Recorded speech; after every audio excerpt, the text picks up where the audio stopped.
Touchez votre cible en communiquant sur Radio Afrique Santé. Contactez notre service commercial au 00 229 57 00 00 60 ou sur contact@webafriquesanté.com pour la conception, l'enregistrement, la production et la diffusion de votre spot publicitaire. Faites le bon choix et passez au niveau supérieur pour une communication simple, moderne et efficace. Nous sommes à votre disposition pour toute question. Radio Afrique Santé, votre santé, notre priorité.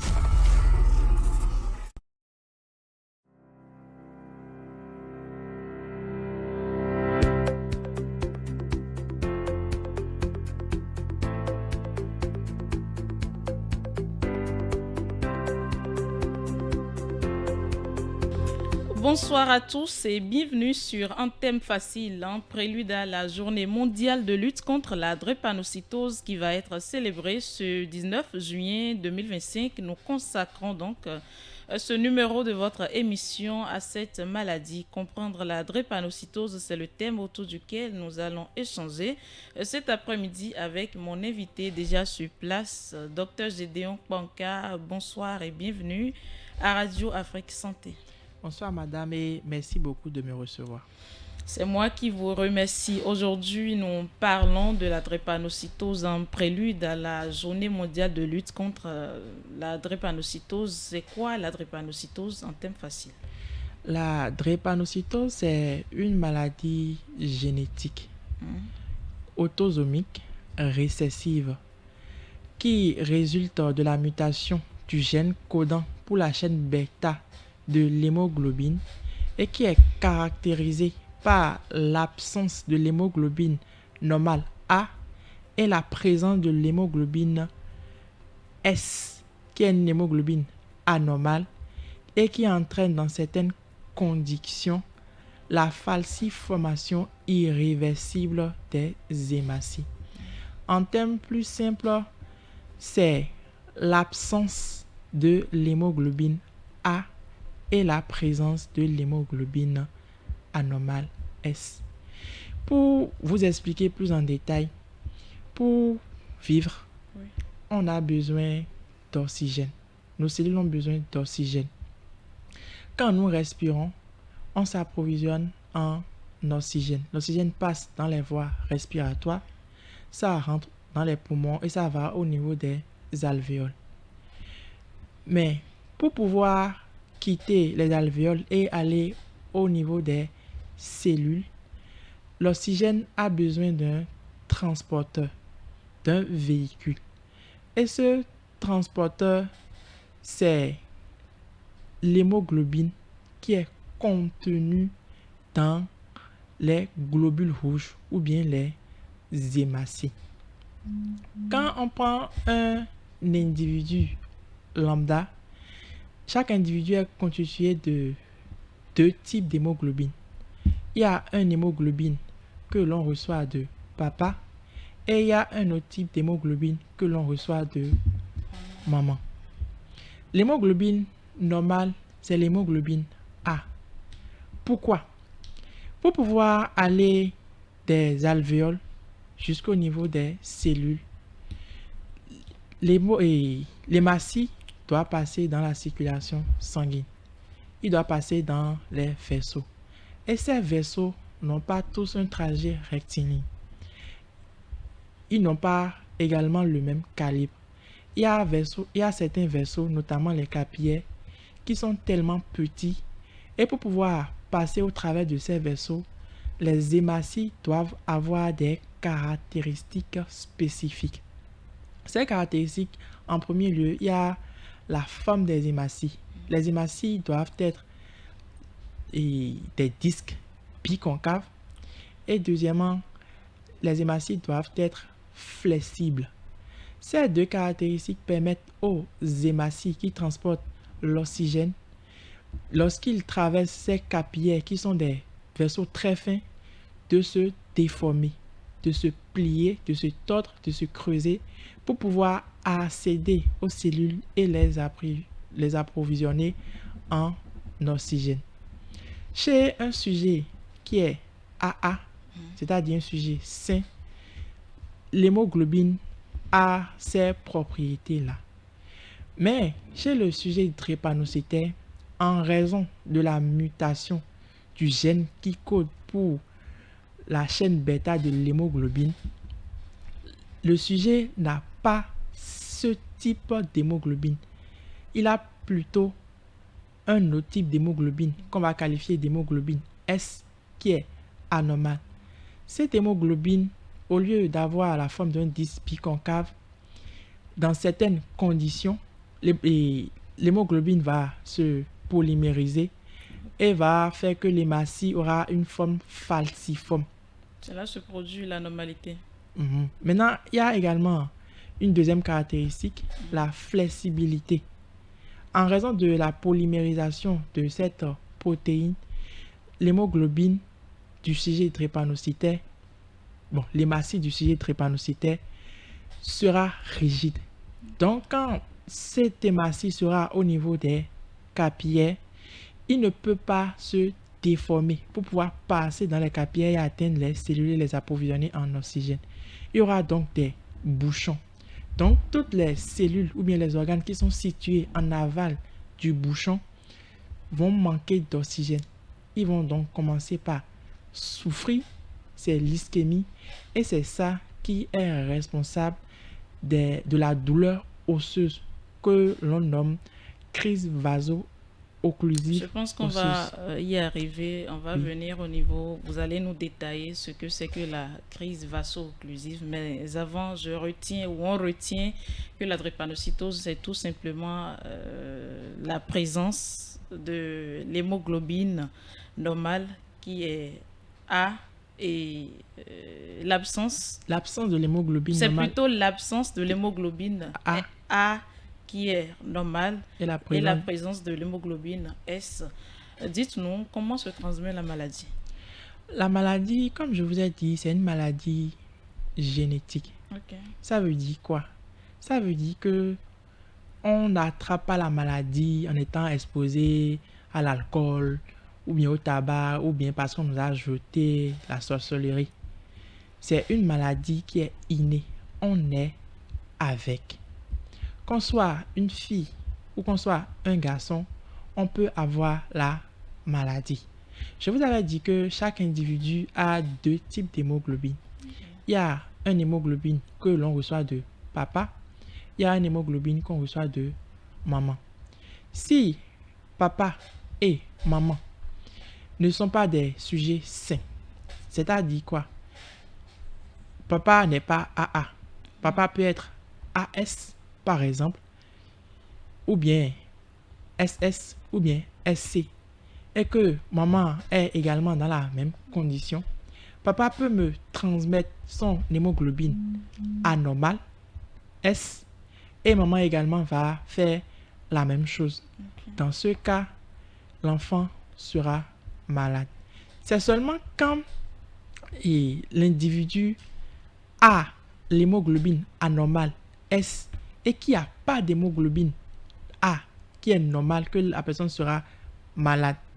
Donc si je suis un individu et j'ai l'hémoglobine A avec l'hémoglobine S, c'est vrai, l'hémoglobine S, elle est anormale, mais en raison de la présence de l'hémoglobine A, je suis un peu protégé. Je n'ai pas la maladie, mais je suis porteur du gène et je peux la transmettre à mes enfants. Je comprends par là que les géniteurs peuvent ne pas être drépanocytaires et transmettre la maladie. Et ils peuvent être drépanocytaires également et transmettre la maladie. La maladie, c'est inné, ce n'est pas, ça ne s'acquiert pas, c'est simplement inné. Oui. D'accord. Quels sont les signes devant lesquels un parent doit mener un enfant à consulter un médecin? Il y a plusieurs signes. Le premier signe, c'est une notion de fièvre répétée. J'ai mon enfant qui fait des fièvres répétées. Il faut que je l'amène à l'hôpital. Il y a également l'ictère. L'ictère, c'est quoi? C'est une coloration jaune des muqueuses et des téguments. Je remarque chez mon enfant que mon enfant a les yeux qui sont jaunes. Ou bien je regarde la paume de ses mains et la paume de ses mains est jaune. c'est un signe qui peut être dû Les à, signes annonciateurs. voilà, à la présence de la maladie. Il faut que je l'amène à l'hôpital. Également, mon enfant peut également se plaindre de douleurs thoraciques, de douleurs abdominales. Ses urines peuvent être foncées. Également, il peut avoir une splénomégalie. Je peux voir chez mon enfant que son abdomen va augmenter de volume. Je peux même peut-être, en palpant le côté gauche de l'abdomen de mon enfant, retrouver une masse qui est due. Également, au niveau du dos des mains de mon enfant, je peux retrouver un gonflement qui est luisante et qui est très douloureuse. La spécificité de ces gonflements, c'est que les gonflements là, vous n'allez jamais voir une seule main qui sera gonflée. C'est souvent les deux. C'est bilatéral. Ok. Si je suis face à ces signes, il faut que j'amène mon enfant consulter un médecin. La fièvre, les douleurs thoraciques, les douleurs abdominales, les urines foncées, la splénomégalie, ce sont là les signes annonciateurs de la drépanocytose. Donc, on va dire, si les auditeurs sont à l'écoute, si vous avez vos enfants qui présentent ces signes, il urge donc de les amener à l'hôpital, de les faire consulter. C'est quoi la crise vaso-occlusive? Vous en parliez tout à l'heure. Oui. La crise vaso-occlusive osseuse, Ok. c'est une douleur. C'est une douleur osseuse qui siège généralement au niveau des segments de membres, au niveau de l'avant-bras du bras, au niveau des jambes ou bien des cuisses. C'est une douleur d'intensité variable qui peut être migratrice et qui est calmée par la pression profonde. C'est ça la crise vaso-occlusive. Et comme je vous l'avais expliqué tout à l'heure, c'est dû au fait que dans les zones où il y a de la microcirculation, il y a des capillaires qui sont des vaisseaux très fins comme les os, les yeux, les reins, les bouchons dus aux hématies falciformes empêchent ces organes d'être approvisionnés en oxygène. Et ces organes commencent par souffrir, il y a une ischémie et ils réagissent par cette douleur-là qui est caractéristique de la drépanocytose. Donc, c'est, on va dire, les douleurs au niveau des muscles, des articulations, précisément dans les os. Dans les os. D'accord. Ok, quels sont les éléments favorisant les crises de vaso-occlusion? Il y a beaucoup d'éléments. Entre autres, il y a la chaleur, il y a le froid, il y a le stress. Peut-être, je veux composer le bac, je suis à la veille du bac, je suis stressé. C'est un facteur qui peut déclencher les crises vaso-occlusives. Il y a également la déshydratation. Il y a le surménage intellectuel et physique. Il y a les infections et toute condition d'insuffisance d'oxygène ou bien qui nécessite beaucoup d'apport en oxygène.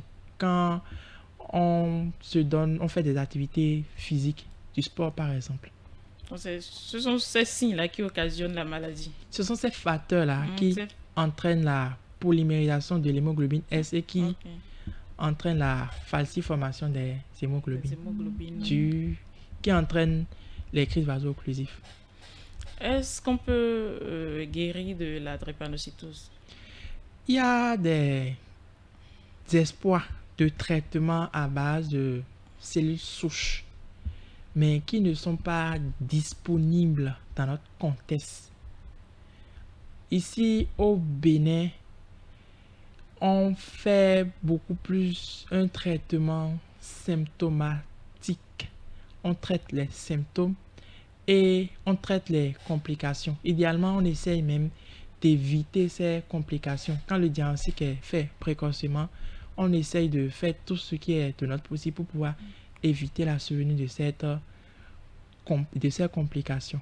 Mais le meilleur moyen d'éviter cette maladie c'est d'éviter les unions à risque. Les Unions à risque. Là, vous parlez déjà de la prévention de la maladie. Oui. Éviter les unions à risque. Oui. Et quoi d'autre? Si je suis un individu, je compte me marier et je sais que je ne suis pas AA, il faut forcément que je me marie avec un sujet qui est AA. Si je me marie avec quelqu'un qui est, je suis AS par exemple, je me marie avec quelqu'un qui n'est pas AA, supposons il est AC, il est AS également, il est SS ou bien il est SC, j'ai une possibilité de transmettre la maladie à mes enfants. Pour éviter que ça ne survienne, il faut que j'évite cette union. Cela suppose que en prélude, je dois connaître mon statut. Je dois connaître c'est quoi mon électrophorèse. Je dois connaître l'électrophorèse de mon partenaire ou bien de mon futur partenaire. Et si, au cas où je vais remarquer que nous ne sommes pas compatibles, il faut mettre un terme à cette relation. C'est le meilleur moyen d'éviter la survenue de la maladie. Et ça dit qu'il n'y a plus aucune alternative pouvant permettre à ces amoureux-là de se mettre ensemble? Non, il n'y a aucune alternative. Il faut éviter de se mettre en couple. Tout simplement pour éviter le mal. Oui. Quel conseil peut-on donner à des personnes souffrant de la drépanocytose ou des personnes ayant des enfants drépanocytaires? Si vous avez déjà des enfants qui sont drépanocytaires, bon, le mal est déjà arrivé. Ce n'est pas une fatalité. Mais ce qu'il faut garder à l'esprit, c'est que le risque persiste toujours. Ce n'est pas parce que j'ai fait un enfant drépanocytaire que quand je vais faire les autres enfants, ils n'ont pas de chance d'être drépanocytaires. Il y a toujours un risque qui persiste. Donc, mon premier conseil à l'égard des parents qui sont dans une telle situation, c'est d'éviter d'avoir d'autres enfants. C'est un choix qui est personnel, qui revient à chacun, mais c'est le meilleur moyen d'éviter la survenue de la maladie. Maintenant, pour les enfants qui sont déjà nés drépanocytaires, premièrement, il faut les amener dès le bas âge à l'hôpital. Si je ne connais pas encore son statut, je vais l'amener pour qu'il fasse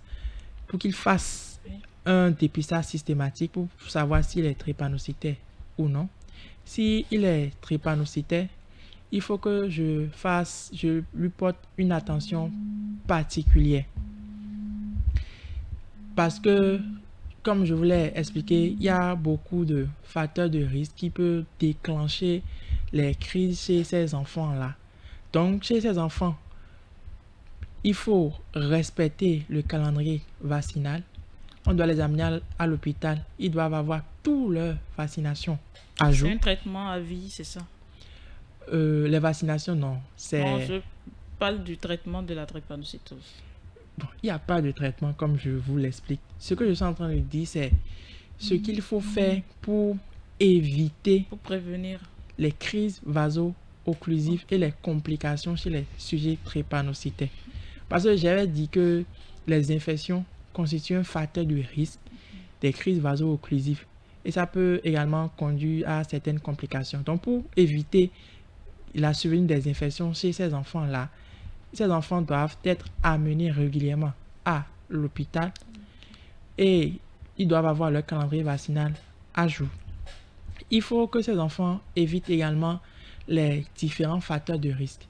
J'avais parlé de la déshydratation. Il faut bien s'hydrater. Il faut éviter le surmenage physique et intellectuel. Le surmenage physique, je vous ai dit que le sport intense, les activités sportives intensives peuvent être à la base de la survenue de cette crise vaso-occlusive et des autres complications. Donc, si par exemple, je suis un apprenant, on peut être amené à faire des séances d'éducation sportive à l'école. Je dois me rapprocher de mon médecin pour qu'il me procure un papier qui atteste que, en raison de ma maladie, je ne peux pas prendre part à ces activités sportives. Le surménage intellectuel, t'as dit que il faut, supposons, je veux apprendre pour un examen par exemple, il faut que je m'organise correctement. C'est pas que je vais attendre la veille pour apprendre peut-être les 30 chapitres. Faire des bushings. Des aigus, non. Il faut que je puisse bien m'organiser parce que je sais que je suis un sujet à risque. Donc, je dois bien m'organiser pour éviter la survenue des crises vaso-occlusives. Également, un autre moyen de se protéger contre les infections, c'est d'avoir une bonne hygiène de vie. Notamment, une bonne hygiène alimentaire. Je dois manger des aliments qui sont équilibrés et qui sont propres. Je dois avoir une bonne hygiène vestimentaire. Je dois porter des vêtements qui sont propres et secs. Je dois assainir mon milieu de vie, mon cadre de vie. Donc, c'est essentiellement les conseils que je peux donner aux sujets qui sont déjà drépanocytaires. Ça. Ok, on va maintenant parler des juniors à risque. Vous avez dit pour éviter la maladie, il faut connaître d'abord son électrophorèse et savoir avec qui se mettre en couple. Oui. À part ça, il apparaît que on conseille souvent aux personnes drépanocytaires de vite se marier, de vite faire des enfants. Vous en dites quoi? De ce que je sais de la médecine, c'est pas un moyen de prévention. Parce que comme je vous l'ai dit, c'est une maladie génétique qui se transmet indépendamment de notre volonté. Donc, non. Le meilleur moyen de prévenir cette maladie, c'est d'éviter les unions à risque. C'est pas seulement éviter les unions à risque. Si je suis l'ami de quelqu'un et il me parle de ses plans, il projette de se mettre en couple avec quelqu'un et il me dit que ils ne sont pas compatibles, je dois également l'amener à comprendre que s'il poursuit dans cette relation, il peut peut-être avoir des enfants qui sont drépanocytaires. Donc, il faut les amener également à éviter les unions à risque. Éviter nous-mêmes les unions à risque et essayer de protéger nos proches également.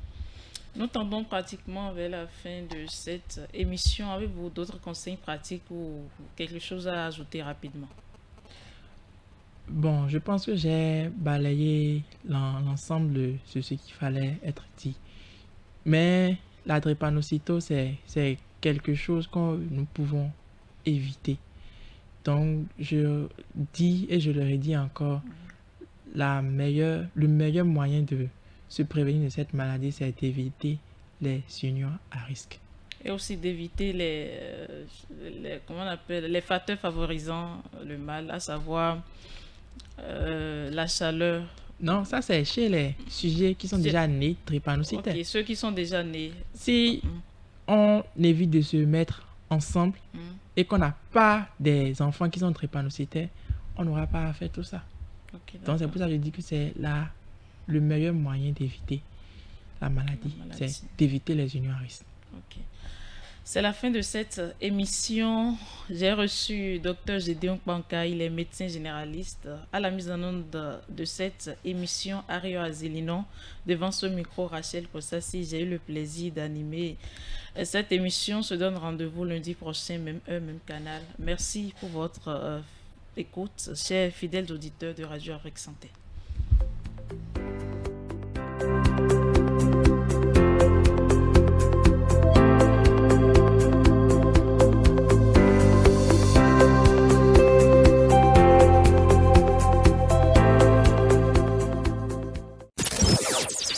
Écoutez, ça fait du bien.